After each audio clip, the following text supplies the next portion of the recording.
नमस्कार, बहुत स्वागत आपका देश दुनिया में। मैं हूं आपके साथ श्रुति श्रीवास्तव। देश दुनिया में सबसे पहले बात, अमेरिका में नाटो की मीटिंग के जवाब में अब रूस ने बड़ा फैसला लिया है। इसको लेकर बात करेंगे। दरअसल चीन ने इसके साथ ही आपको चीन के दक्षिणी तट के करीबी रूस जिनपिंग की नौसेना के साथ संयुक्त सैन्य अभ्यास कर रहा है। इस खबर पर हम आपको बाद में बताएंगे कि क्या कुछ हुआ है, लेकिन सीधे आपको लेकर चलते हैं जयपुर, जहां पर जीईसीसी में जहां पर कार्य समिति बैठक हो रही है और सीपी जोशी क्या कुछ बोल रहे हैं वो सुना रहे हैं।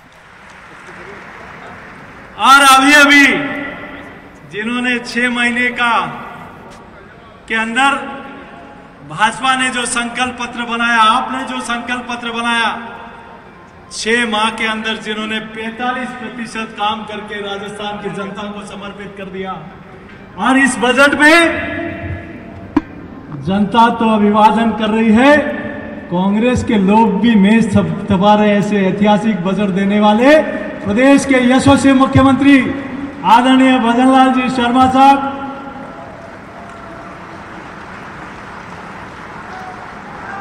ताली बजाओ तो इतनी जोर से बजाओ कि पूरी राजस्थान की जनता की ओर से प्रदेश के मुख्यमंत्री और पूरी सरकार का अभिवादन। एक ऐतिहासिक विकसित राजस्थान का बजट है। हमारे बीच में उपस्थित अलवर से सांसद और एक बार नहीं लगातार दूसरी बार नरेंद्र मोदी जी की सरकार में जो कैबिनेट मंत्री का दर्जा जिनको मिला है, ऐसे आदरणीय भूपेंद्र यादव जी, हमारे राष्ट्रीय महासचिव आदरणीय दुष्यंत गौतम जी, हमारी राजस्थान की सह प्रभारी जो लगातार इस राजस्थान में प्रवास करके संगठन के व्याप को बढ़ाने और मजबूती देने का काम करती है, ऐसे आदरणीय विजयाताई जी, पार्टी के पूर्व प्रदेश अध्यक्ष और जिन्होंने पूरे देश भर में, प्रदेश के साथ पूरे देश भर में संगठन को मजबूती देने का काम किया और जिनका मार्गदर्शन हम सब लोगों को मिलता रहता है, ऐसे आदरणीय ओम प्रकाश जी माथुर साहब, आधुनिक भारत के अंबेडकर जिनको हम लोग कहते हैं, जिन्होंने लगातार दूसरी बार मंत्रिमंडल में आदरणीय मोदी जी की टीम में जो है आदरणीय अर्जुनराम मेघवाल जी, हमारे बीच में उपस्थित हमारे कृषि राज्य मंत्री आदरणीय कैलाश चौधरी जी, हमारे उप मुख्यमंत्री प्रेम जी, भागीरथ चौधरी, मैं क्या बोल गया था? चलो आप ध्यान से सुन रहे हो। आदरणीय भागीरथ जी, आदरणीय अलका जी, हमारे पूर्व प्रदेश अध्यक्ष आदरणीय सतीश जी पुनिया साहब, हमारे उप मुख्यमंत्री आदरणीय प्रेमचंद ढेरवा जी, हमारे वरिष्ठ नेता पूर्व नेता प्रतिपक्ष आदरणीय राठौड़ साहब, आदरणीय राज्यवर्धन सिंह जी, आदरणीय प्रणाली साहब, आदरणीय अरुण जी भाई साहब, कनक जी, राजेंद्र गहलोत जी, कैलाश जी, और यहाँ उपस्थित इस प्रदेश के प्रत्येक मंडल से आए जिन्होंने भारतीय जनता पार्टी का झंडा बुलंद करने का और उस बूथ तक भाजपा की विजयश्री का काम किया, ऐसे देवतुल्य कार्यकर्ता बंधुओं को मैं यहाँ स्वागत और अभिनंदन करता हूँ। इस वीरता और शौर्यता की धरती पर जहां वीर शून्य महाराणा प्रताप, महापराक्रमी महाराजा सूरजमल और ऐसे अनेक योद्धाओं के जिन्होंने शौर्य और पराक्रम का परिचय देते हुए मुगलिया सल्तनत को यहां से नष्ट करने का काम किया, और यह वह धरती है जहां के संतों और ऋषि मुनियों ने भी तेजाजी महाराज से लेकर देवनारायण भगवान से लेकर दूधाजी महाराज, मावजी महाराज, पीपाजी, गोगाजी महाराज, बाबा रामदेव जी, कालीबाई, डालीबाई, अमृता देवी, ऐसे कई संतों की भूमि जहां जिन्होंने जिन संतों के और ऋषियों के महाप्रताप के कारण हमारी संस्कृति धर्म बचा रहा, हम उन सब का भी वंदन करते हैं, उनको प्रणाम करते हैं। आज की यह व्रत कार्य समिति एक ऐसे समय पर हो रही है जब राजस्थान में सरकार बनने के बाद विकसित राजस्थान, सशक्त राजस्थान, समृद्ध राजस्थान, स्वस्थ राजस्थान, इस परिकल्पना को लेकर माननीय मुख्यमंत्री जी के नेतृत्व में ऐतिहासिक बजट आया है। तो दिल्ली में आजादी के बाद दूसरी बार किसी के नेतृत्व में तीसरी बार लगातार दिल्ली में सरकार बनी है, तो नरेंद्र मोदी जी के नेतृत्व में बनी है। इस ऐतिहासिक क्षण में यह कार्य समिति हो रही है। मैं आप सबका स्वागत और अभिनंदन करता हूं। ये धरती, ये पूरा प्रदेश जनसंघ के समय से ये जनसंघ का भी दिया जला, चाहे विधानसभा हो चाहे लोकसभा हो। 1952 में भी जहां जनसंघ ने यहां विधानसभा और लोकसभा में अपनी उपस्थिति दर्ज कराई, ये वो धरती है जहां सुंदर सिंह जी भंडारी से लेकर श्रद्धेय भैरव सिंह जी शेखावत साहब, आदरणीय ललित किशोर जी चतुर्वेदी, माननीय भंवरलाल जी शर्मा, माननीय हरिशंकर जी बावड़ा साहब, आदरणीय मदनलाल जी सैनी साहब, जेपी माथुर साहब, सतीश चंद्र अग्रवाल जी, ऐसे अनेक लोगों ने इस विचारधारा के बीज का बीजारोपण किया और आज वो पार्टी देश से दुनिया की सबसे बड़ी पार्टी है। और मेरे को सौभाग्य है कि अध्यक्ष के रूप में मुझे भी आदरणीय ओम जी माथुर साहब का हो, आदरणीय वसुंधरा जी हो, आदरणीय सतीश पुनिया जी हो, डॉक्टर महेश चंद्र शर्मा जी हो, आदरणीय प्रणवी जी हो, आदरणीय अरुण चतुर्वेदी जी हो, ऐसे वरिष्ठ आदरणीय गुलाब चंद जी कटारिया साहब हो, ऐसे वरिष्ठ लोगों का मार्गदर्शन और आशीर्वाद मुझे भी मिला और पूरी टीम राजस्थान को भी मिला। और उसी के दम पर आज भारतीय जनता पार्टी का प्रदेश में भी सरकार बनी है और दिल्ली में भी नरेंद्र मोदी जी की लगातार तीसरी बार सरकार बनी है। आज हम सब लोगों का सौभाग्य है, आज मैं आप सब लोगों के सामने एक प्रस्ताव रखता हूं। आदरणीय प्रधानमंत्री जी और गृह मंत्री जी का हम अभिनंदन करें कि 25 तारीख को जो आपातकाल लगा, जो संविधान की जो लोग दुहाई देते हैं, वो तार करने का काम जिन्होंने किया, आज संविधान हत्या दिवस के रूप में पूरा देश 25 तारीख को मनाएगा।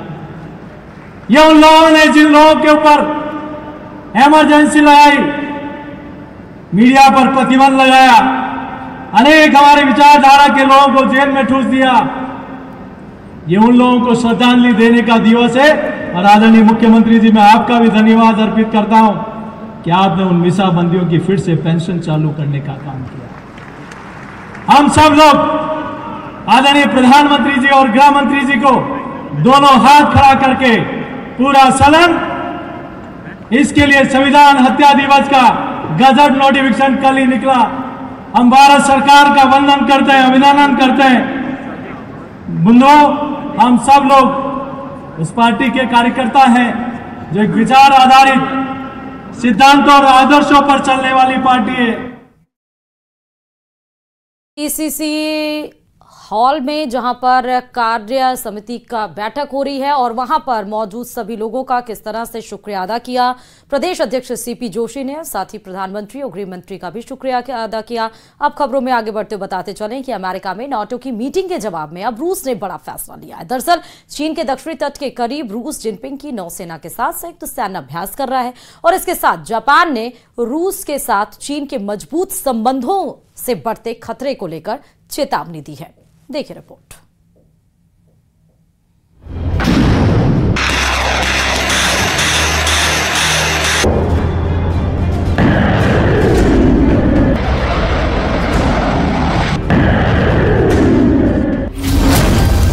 एशिया में नाटो की एंट्री,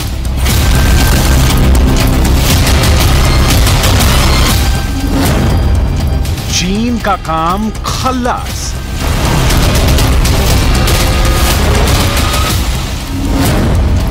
नाटो को देख डर गया ड्रैगन।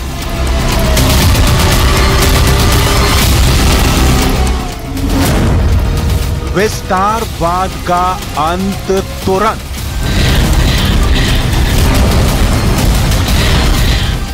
चीन की साम्राज्यवादी इच्छा वाली ताबूत में आखिरी कील ठोकने की तैयारी अमेरिका ने कर ली है। चीन बौखलाया हुआ है। विस्तार के मंसूबे में पलीता लगता देख शी जिनपिंग और उनके कर्ता धर्ता धमकियां दे रहे हैं। लेकिन क्यों, इसे डिटेल में समझने की जरूरत है। अमेरिका ने पहली बार खुलकर और सीधे सीधे शब्दों में कहा है कि चीन यूक्रेन के खिलाफ युद्ध में रूस की मदद कर रहा है। यही नहीं, चीन रूस का निर्णायक समर्थक है। चीन रूस के डिफेंस इंडस्ट्रियल बेस के लिए बड़े पैमाने पर सपोर्ट दे रहा है। What they're doing with Russia in terms of accommodating, facilitating, they're getting access to additional. They're not supplying weapons themselves. They're supplying mechanisms for them to be able to get weapons. चीन के पास इसका करारा जवाब नहीं है, लिहाजा दरवाजे के सामने खड़ा होकर बोलने की जगह खिड़कियों के पीछे छिपकर बोल रहा है। ये नहीं कि वो रूस को युद्ध में समर्थन कर रहा है या नहीं, हथियार और लॉजिस्टिक सप्लाई कर रहा है या नहीं, बल्कि वो डर दिखा रहा है एशिया में नाटो की एंट्री का डर।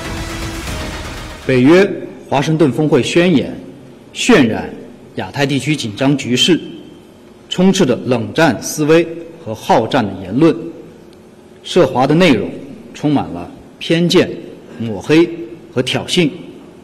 我们对此强烈不满，坚决反对，已向北约方面提出严正交涉。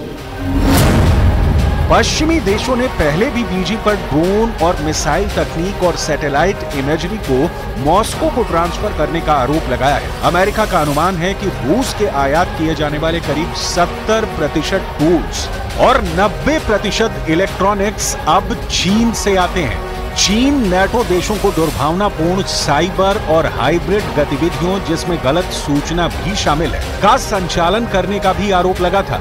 लेकिन चीन लंबे समय से इन आरोपों का खंडन कर रहा है। चीन दोहराता रहा है कि वो युद्ध में रूस की मदद कर रहा है और इस बात पर जोर देता है कि वो एक तटस्थ पक्ष बना रहेगा। उसने संघर्ष को समाप्त करने की अपील की है और एक शांति योजना का प्रस्ताव रखा है, जिसे यूक्रेन ने अस्वीकार कर दिया है। लेकिन यह आंशिक सत्य है, चीन रूस को मदद कर रहा है, सच तो यह है। लेकिन नाटो को जलन क्यों हो रही है, इसे समझना बहुत जरूरी है। 1949 में 12 सदस्य देशों के साथ शुरू हुआ ये मिलिट्री गठबंधन आज दुनिया का सबसे शक्तिशाली गठजोड़ है, जिसमें 31 देश शामिल हैं। नाटो अब अपना विस्तार चाहता है और इस विस्तार के सहारे वो चीन को घेरना चाहता है। चीन की असली दिक्कत यही है, क्योंकि चीन का करीब करीब अपने सभी पड़ोसियों से उसके विस्तारवादी दंश के कारण दुश्मनी है।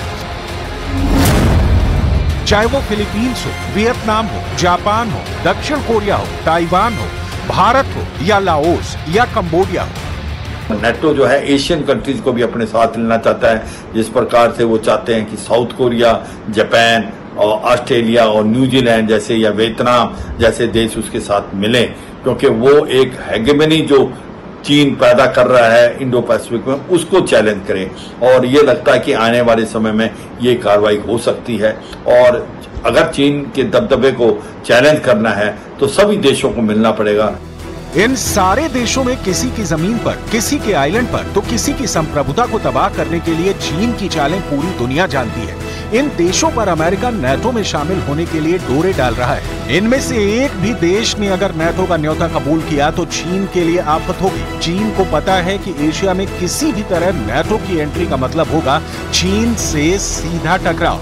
लिहाजा चीन किसी भी कीमत पर एशिया में नाटो जैसे शक्तिशाली संगठन की एंट्री को रोकने की कोशिश में है।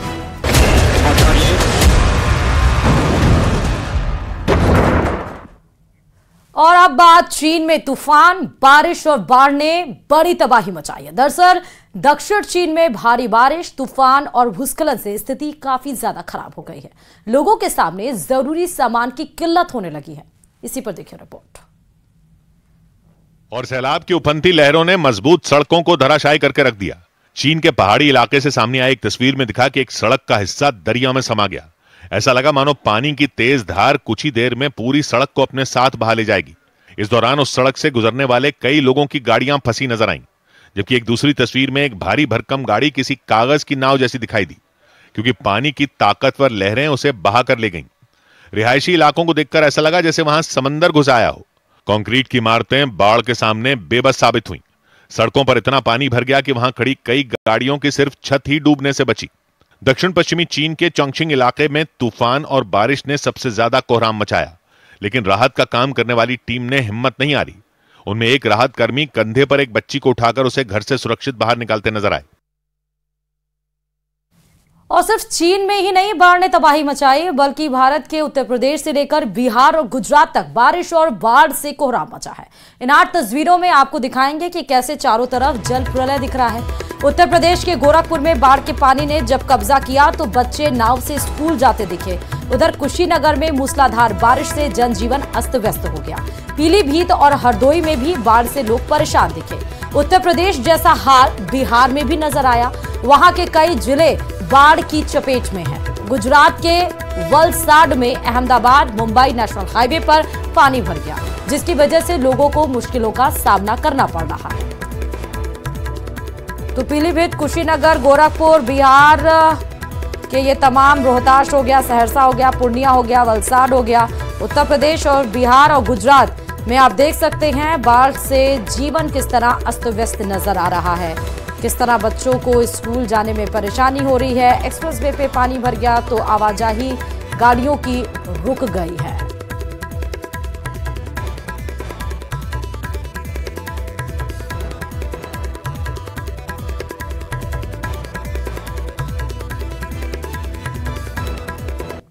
और शाहजहांपुर में भी बाढ़ का पानी लगातार नगर में तबाही मचाए हुए। जी हां, यहां शहर के मुख्य मार्गों पर कारें डूबी हुई हैं, तो वहीं बाढ़ में फंसे लोगों को बचाने के लिए एनडीआरएफ के स्टीमर सड़कों पर तैर रहे हैं। ये आपको तस्वीरें हम दिखा रहे हैं। यहां गर्रा नदी का जलस्तर खतरे के निशान से 1 मीटर ऊपर बह रहा है, जिसकी वजह से एक बड़ा इलाका बाढ़ की चपेट में है। फिलहाल पुलिस और प्रशासन के अफसर लगातार मोर्चा संभाले हुए हैं। शहर से गुजरने वाली मुख्य नदी गर्रा इस वक्त उफान पर है। दिन्यू बैराज से छोड़ा गया पानी शहरी क्षेत्र में तबाही मचा रहा है।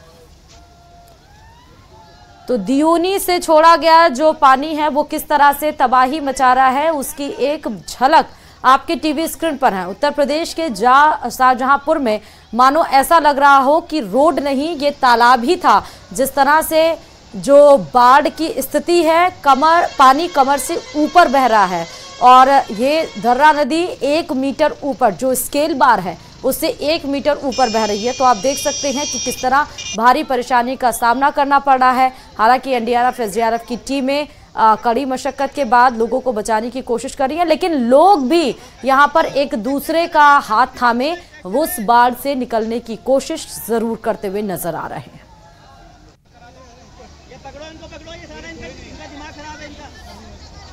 गाड़ी बैक आ रही है, गाड़ी बैक में करो।